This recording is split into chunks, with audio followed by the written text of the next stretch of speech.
ಬಂಗಾರದ ಖಜಾನೆ. ಒಂದಾನೊಂದು ಕಾಲದಲ್ಲಿ ಫೋರ್ಟ್ ಲಂಜಸ್ನ ಪಶ್ಚಿಮಕ್ಕೆ ಒಬ್ಬ ತಮಟೆ ಬಾರಿಸುವಾತನಿದ್ದ. ಆತನ ಹೆಸರು ಆಂಥೋನಿ. ಆತನ ಹೆಂಡತಿ ರೋಸಾ. ರೋಸಾ ಹಾಗೂ ಆಂಥೋನಿ ಮಗುವನ್ನು ನಿರೀಕ್ಷಿಸುತ್ತಿದ್ದರು. ಆದರೆ ಅವರು ಸ್ವಂತ ಮಗು ಆಗುವವರೆಗೆ ಕಾಯಲು ಸಿದ್ಧರಿರಲಿಲ್ಲ. ಒಂದು ದಿನ ರೋಸಾ ಮಾಳಿಗೆಯ ಮೇಲೆ ನಿಂತಿದ್ದಳು. ಸೂರ್ಯ ಮುಳುಗುವುದನ್ನು ನೋಡುತ್ತಾ ಸೂರ್ಯಾಸ್ತ ಎಷ್ಟೊಂದು ಸುಂದರ ಎಂದು ಅರಿತುಕೊಂಡಳು. ನನ್ನ ಮಗ ಕೂಡ ರವಿಕಿರಣ ಪಡೆದಿರಬೇಕೆಂದು ಇಷ್ಟಪಡುತ್ತೇನೆ. ಇದರಿಂದ ಅದರ ಭವಿಷ್ಯ ರವಿಯಂತೆ ಉಜ್ವಲವಾಗಿರುತ್ತದೆ. ಆ ದಿನವೂ ಅಂತೂ ಬಂತು. ಒಂದು ಕೊಕ್ಕರೆ ಮನೆಯ ಮೇಲಿಂದ ಹಾರಿ ಹೋಯಿತು. ಬಟ್ಟೆಯ ಸಣ್ಣ ತಾಣವನ್ನು ಒಯ್ಯುತ್ತಿತ್ತು. ದಂಪತಿಗಳ ಮನೆಯ ಮುಂದೆ ಕೆಳಗೆ ಕುಳಿತು ಬಟ್ಟೆಯ ತಾಣ ಕೆಳಗಿಟ್ಟಿತು. ಬಾಗಿಲನ್ನು ಬಾರಿಸಿತು. ತನ್ನ ಕೊಕ್ಕಿನಿಂದ ಮತ್ತೆ ಹಾರಿ ಹೋಯಿತು. ಆಂಥೋನಿ ಬಾಗಿಲನ್ನು ತೆರೆದನು. ತಮ್ಮ ಮಗುವನ್ನು ನೋಡಿ ಸಂತಸಪಟ್ಟನು. ಮಗುವಿನ ಕೂದಲು ಕನಕದಂತಿದ್ದವು. ಸೂರ್ಯಾಸ್ತದ ಕಿರಣ ಅದರ ಮೇಲಿತ್ತು. ನನ್ನ ಬಂಗಾರದ ಖಜಾನೆ, ನನ್ನ ಐಸಿರಿ, ನನ್ನ ಬೆಳಕು. ಆತನಿಗೆ ಏನಂತ ಕರೆಯೋಣ? ಪೀಟರ್. ನನ್ನ ಬಂಗಾರದ ಬೊಕ್ಕಸಕ್ಕೆ ಪೀಟರ್ ಅಂತ ಕರೆಯೋಣ. ಪೀಟರ್? ಓ, ಎಷ್ಟೊಂದು ಅದ್ಭುತ! ಹೀಗೆ ಹೇಳುತ್ತಾ ತಮಟೆ ಬಾರಿಸುವಾತ ಹಿರಿ ಹಿಗ್ಗಿದನು. ಸುಂದರವಾದ ಕೆಂಪು ಕೂದಲು. ಆತ ಇಡೀ ಪಟ್ಟಣದಲ್ಲಿ ಅತ್ಯಂತ ಸುಂದರವಾದ ಮಗುವಾಗಿದ್ದ. ಆತ ವಸಂತ ಕಾಲದ ಹಕ್ಕಿಗಳಂತೆ ಚಿಲಿಪಿಲಿಗುಟ್ಟುತ್ತಿದ್ದ. ಆತ ಸಾರಂಗಿಯನ್ನು ಫೋರ್ಟ್ ಲಂಜಸ್ನಲ್ಲಿ ಬೇರೆಯವರು ಬಾರಿಸುವುದಕ್ಕಿಂತ ತುಂಬಾ ಚೆನ್ನಾಗಿ ಬಾರಿಸುತ್ತಿದ್ದ. ಪ್ರಪಂಚ ಎಷ್ಟು ಚಂದ ಇದೆ! ಪ್ರಪಂಚ ನಮಗೆಲ್ಲರಿಗೂ ಬೇಕು. ಹಕ್ಕಿಗಳು, ಮೋಡಗಳು ಹಾಗೂ ರವಿ ನನ್ನ ಮನದಲ್ಲಿ ಸಂತಸ ಹರ್ಷ ತುಂಬಿವೆ. ಓ ನನ್ನ ಬಂಗಾರದ ಬೊಕ್ಕಸ, ಎಷ್ಟೊಂದು ಮಧುರ ಕಂಠವಿದೆ ನಿನ್ನದು. ಆತ ಉತ್ತಮ ಸಂಗೀತಗಾರ ಆಗುತ್ತಾನೆ. ಅರಸ ಅರಸಿಯರ ಅರಮನೆಗಳಲ್ಲಿ ಹಾಡುತ್ತಾನೆ. ಸಾಧ್ಯವಿಲ್ಲ ರೋಜು, ನನ್ನ ಮಗ ಸೈನಿಕ ಆಗುತ್ತಾನೆ. ಆತ ಒಂದೇ ರೀತಿಯ ಪೋಷಾಕು ಹಾಕುತ್ತಾನೆ, ಬಂದೂಕು ಹಿಡಿಯುತ್ತಾನೆ, ಕವಾಯಿತು ಮಾಡುತ್ತಾನೆ. ಒಂದು ಎರಡು ಮತ್ತಾತನ ಕೂದಲು ಕೆಂಪಾಗಿವೆ, ಬಂಗಾರದ ಕೂದಲು. ಆದರೆ ಪೀಟರ್ನಿಗೆ ಗೊತ್ತಿತ್ತು ಸೈನಿಕನಿಗೆ ಬದಲಾಗಿ ಸಂಗೀತಗಾರ ಆಗುತ್ತೇನೆಂದು. ಒಮ್ಮೆ ಹೀಗೆ ಆಯಿತು. ಆ ಬಂಜೋ ಊರಿನ ಸಂಗೀತಗಾರ ಪಟ್ಟಣದ ಮಂಡಿಯಲ್ಲಿ ಹೋಗುತ್ತಿರುವಾಗ ಪೀಟರ್ ಹಾಡುವುದನ್ನು ಕೇಳಿಸಿಕೊಳ್ಳುತ್ತಾನೆ. ರವಿ ಇಷ್ಟ ನನಗೆ. ರವಿ ಮಿಂಚುತ್ತಾನೆ. ಸದಾ ಹೀಗೆ ಮಿಂಚುತ್ತಿರಲಿ, ನನಗೆ ಜೀವ ನೀಡುತ್ತಾ ಇರಲಿ, ಆಸೆ ನೀಡುತ್ತಾ ಇರಲಿ. ನಾವು ಹಾಡಿ ನಲಿಯುತ್ತಾ ಇರುವ, ನಾವು ಹಾಡಿ ನಲಿಯುತ್ತಾ ಇರುವ, ನಾವು ಹಾಡಿ ನಲಿಯುತ್ತಾ ಇರುವ. ಬಂಜೋ ಪೀಟರ್ನ ಜಾಣ್ಮೆಗೆ ಮರುಳಾದ. ಪೀಟರ್, ನಿನ್ನದು ಮಧುರವಾದ ಕಂಠ. ನನ್ನ ಹೆಸರು ಪೀಟರ್ ಸರ್. ಪೀಟರ್, ನಿನ್ನದು ಮಧುರವಾದ ಕಂಠ. ನೀನು ಸಾರಂಗಿಯನ್ನು ಅದ್ಭುತವಾಗಿ ಬಾರಿಸುತ್ತೀಯಾ. ನೀನು ಸಂಗೀತಗಾರನಾಗು. ನಿಮ್ಮ ಹೊಗಳಿಕೆಯನ್ನು ನಾನು ಗೌರವಿಸುತ್ತೇನೆ. ನನಗೆ ಭಯವಾಗುತ್ತಿದೆ. ನಾನು ಸೈನಿಕನಾಗಬೇಕೆಂದಿದ್ದೇನೆ. ಸೈನಿಕ? ಅಯ್ಯೋ ಶಿವನೇ, ನೀನು ಸೈನಿಕನಲ್ಲ. ನಿನಗೆ ಗೊತ್ತಾಗುವುದಿಲ್ಲ ನಿನ್ನಲ್ಲಿ ಎಷ್ಟೊಂದು ಜಾಣ್ಮೆ ಇದೆ ಎಂದು. ನೀನೊಬ್ಬ ಶ್ರೇಷ್ಠ ಸಂಗೀತಗಾರ ಆಗುತ್ತಿ ಇಡೀ ನಾಡಿಗೆ, ಫೋರ್ಟ್ ಲಾಂಜಸ್ಗಷ್ಟೇ ಅಲ್ಲ. ಅಪ್ಪ ಅದಕ್ಕೆ ಒಪ್ಪೋದಿಲ್ಲ. ಹೀಗೆ ಹೇಳಿ ಪೀಟರ್ ತನ್ನ ತಲೆ ತಗ್ಗಿಸಿದ. ಮತ್ತೆ ಮುಂದೆ ಹೋದ. ಬಂಜೆ ಅವರು ಯೋಚಿಸುವಂತೆ ಮಾಡಿದ. ದಿನಗಳು ಉರುಳಿದವು. ಪೀಟರ್ ತಂದೆ ತಾಯಿಗಳಿಗೆ ಬೀಳ್ಕೊಡುವ ಸಮಯ ಬಂದಿತು. ಬರುತ್ತೇನೆ ಅಪ್ಪ, ಬರುತ್ತೇನೆವ್ವ.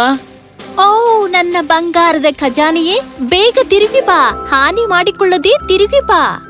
ಮತ್ತೆ ಪದಕದೊಂದಿಗೆ ನೆನಪಿಡು, ಯಾವುದು ನನ್ನ ಹೆಮ್ಮೆ ಪಡುವಂತೆ ಮಾಡುವುದಿಲ್ಲ.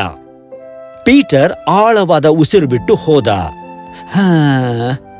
ಪೀಟರ್ ತನ್ನ ಜೊತೆಗಾರ ಸೈನಿಕರ ಸೇರಿಕೊಂಡನು. ಕೂಡಲೇ ಯುದ್ಧ ಪ್ರಾರಂಭವಾಯಿತು. ಅದು ದಿನಗಳ ತನಕ ಮುಂದೆ ಸಾಗಿತು. ಪೀಟರ್ನಿಗೆ ಅರಿವಾಯಿತು ಯುದ್ಧ ನಾಶವನ್ನು ಮಾಡುತ್ತದೆ. ಅಂತೂ ಯುದ್ಧ ಅಂತ್ಯಗೊಂಡಿತು. ಮತ್ತೆ ಶಾಂತಿಯನ್ನು ಕಾಯ್ದಿರಿಸಲು ಸೇನಾ ನಾಯಕರು ಒಪ್ಪಂದ ಮಾಡಿಕೊಂಡರು. ಪೀಟರ್ ಮರಳಿ ಮನೆಗೆ ಬಂದ. ಮತ್ತೆಂದು ಯಾವುದೇ ಯುದ್ಧದಲ್ಲಿ ಭಾಗಿಯಾಗುವುದಿಲ್ಲೆಂದು ಪಣತೊಟ್ಟನು. ಓ ನನ್ನ ಬಂಗಾರದ ಖಜಾನೆ, ತಿರುಗಿ ಬಂದೆಯಲ್ಲ. ನಿನ್ನ ಆಶೀರ್ವಾದವು ನನ್ನ ಕಾಪಾಡಿತು ತಾಯಿ. ನೋಡು, ನಾನು ತಿರುಗಿ ಬಂದಿದ್ದೇನೆ, ಒಂಚೂರು ಗಾಯಗೊಳ್ಳದೆ. ಮತ್ತೆ ಪದಕ? ಅದು ಇಲ್ಲದೆ. ಹೋಗಲಿ ಬಿಡು ಮಗ, ಮುಂದಿನ ವರ್ಷ ಖಂಡಿತ ಪಡೆಯುತ್ತೀಯಾ ಎಂದು ನಂಬಿಕೆ ಇದೆ ನನಗೆ. ಮುಂದೆ ಯುದ್ಧವೇ ಇಲ್ಲ. ಯುದ್ಧ ಕೇವಲ ಹಾನಿಯನ್ನು, ನಾಶವನ್ನು ಮಾಡುತ್ತದೆ. ಆದರೆ ನಾನು ಮಾತ್ರ ಇನ್ನು ಮುಂದೆ ಯುದ್ಧದಲ್ಲಿ ಭಾಗವಹಿಸುವುದೇ ಇಲ್ಲ. ಏನು? ಮತ್ತೇನು ಮಾಡಬೇಕಂತೀಯ ನೀನು? ನಾನು ಸಂಗೀತಗಾರನಾಗಬೇಕೆನ್ನುತ್ತೇನೆ. ನಾನೆಂದು ಅದಕ್ಕೆ ಅವಕಾಶ ಒದಗಿಸಲಾರೆ ನಿನಗೆ. ನನ್ನ ಬಂಗಾರದ ಖಜಾನೆಗೆ ತೊಂದರೆ ಕೊಡಬೇಡಿ ಇನ್ಮೇಲೆ.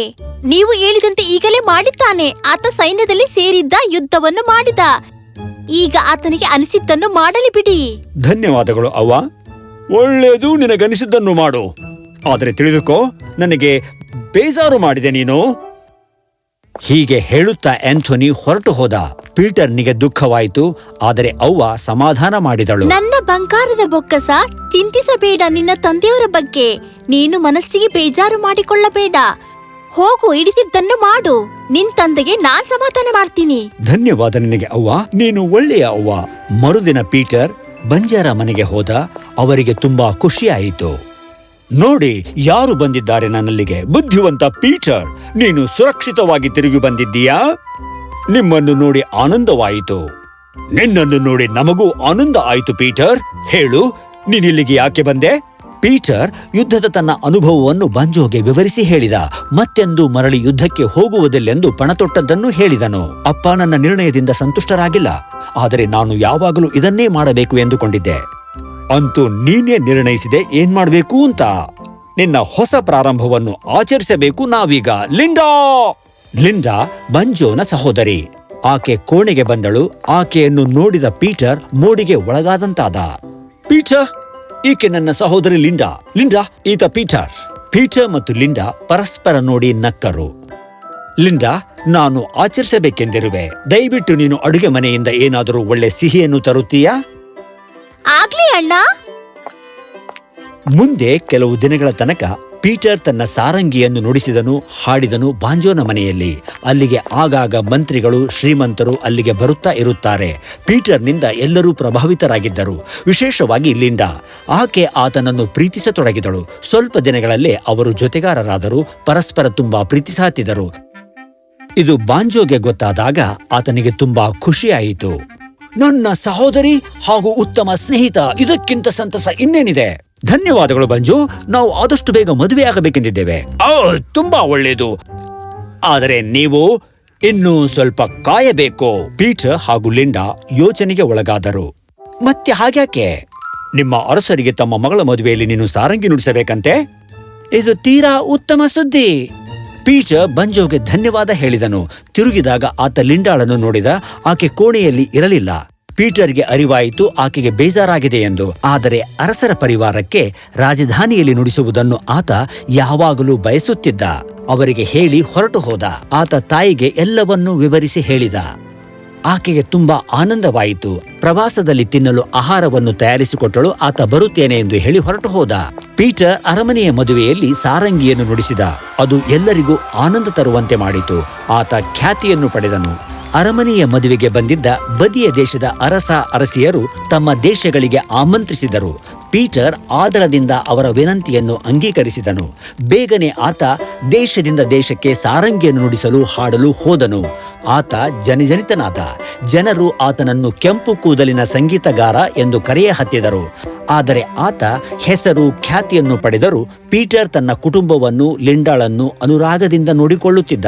ಕೊನೆಯ ಮದುವೆಯ ದಿನಗಳು ಮುಗಿದ ಮೇಲೆ ತನ್ನೂರಿಗೆ ಮರಳಿ ಹೋಗಲು ಪೀಟರ್ ತಯಾರಾದನು. ಪ್ರಯಾಣದಲ್ಲೆಲ್ಲ ಯೋಚಿಸತೊಡಗಿದ. ಅಂತೂ ತಾನು ಯಾವಾಗಲೂ ಮಾಡಬೇಕಾದ್ದನ್ನು ಹೇಗೆ ಸಾಧಿಸಿದೆ ಎಂದು. ಆತ ಮನೆಗೆ ಬಂದ ಕೂಡಲೇ ಆತನ ತಾಯಿ ಕೈಯಲ್ಲಿದ್ದ ಪಾತ್ರೆಯನ್ನು ಹಾಗೆ ಬಿಟ್ಟು ಮಗುವನ್ನು ಅಪ್ಪಿಕೊಳ್ಳಲು ಧಾವಿಸಿದಳು. ಓ, ನನ್ನ ಬಂಗಾರದ ಖಜಾನೆ, ತಿರುಗಿ ಬಂದೆಯಾ? ಹೌದು ಅವ್ವ, ನಿನಗಾಗಿ ನಾನು ಏನು ತಂದಿರುವೆ ನೋಡು. ಪೀಟರ್ ಚೀಲವನ್ನು ತಾಯಿಯ ಕೈಗೆ ಕೊಟ್ಟನು. ಅದು ತುಂಬಾ ಭಾರವಾಗಿತ್ತು. ಆತನ ತಾಯಿ ಅದನ್ನು ತೆರೆದು ನೋಡುವ ಮೊದಲು ಅದನ್ನು ಕೆಳಗೆ ಇಡಬೇಕಾಯಿತು. ಅದನ್ನು ತೆರೆದು ನೋಡಿದಾಗ ಅದರ ತುಂಬಾ ಬಂಗಾರ, ಮುತ್ತು, ರತ್ನ, ವಜ್ರಗಳು ಝಗಝಗಿಸುತ್ತಿದ್ದವು. ಹೋ, ನಾವು ಶ್ರೀಮಂತರು. ನಮ್ಮ ಮಗ ನಮಗೆ ಅದೃಷ್ಟವನ್ನು ತಂದ. ಆಂಥೋನಿಗೆ ಅಷ್ಟೊಂದು ಹಿಗ್ಗಾಗಲಿಲ್ಲ. ಆತ ಸುಮ್ಮನೆ ಕುಳಿತನು, ಆರಾಮ ಕುರ್ಚಿಯಲ್ಲಿ ಕಿಟಕಿಯ ಹೊರಗೆ ನೋಡುತ್ತಾ. ಪೀಟರ್ ತಂದೆಯ ಬಳಿಗೆ ಬಂದ. ಪದಕವನ್ನು ತನ್ನ ಬಕ್ಕಣದಿಂದ ತೆಗೆದ. ಅಪ್ಪ, ಇದೊಂದು ನಿನಗಾಗಿ.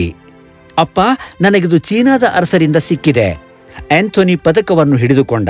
ಅದನ್ನು ನೋಡಿದ ಕಣ್ಣಿಂದ ನೀರು ಬಂದಿತು. ಆತ ಎದ್ದು ನಿಂತು ಮಗನನ್ನು ಬಿಗಿದಪ್ಪಿಕೊಂಡನು. ನೀನು ನನ್ನ ಹೆಮ್ಮೆ ಪಡುವಂತೆ ಮಾಡಿದೆ. ಬಾಯಿಲ್ಲಿ ನೋಡು, ನಾನು ಹೇಳಿದ್ದಿಲ್ಲ ಆತ ಸಂಗೀತ ಕಲಿಯಲಿ ಎಂದು. ಮೂವರು ಪರಸ್ಪರ ನೋಡಿದರು. ಒಮ್ಮೆಲೆ ಜೋರಾಗಿ ನಗತೊಡಗಿದರು.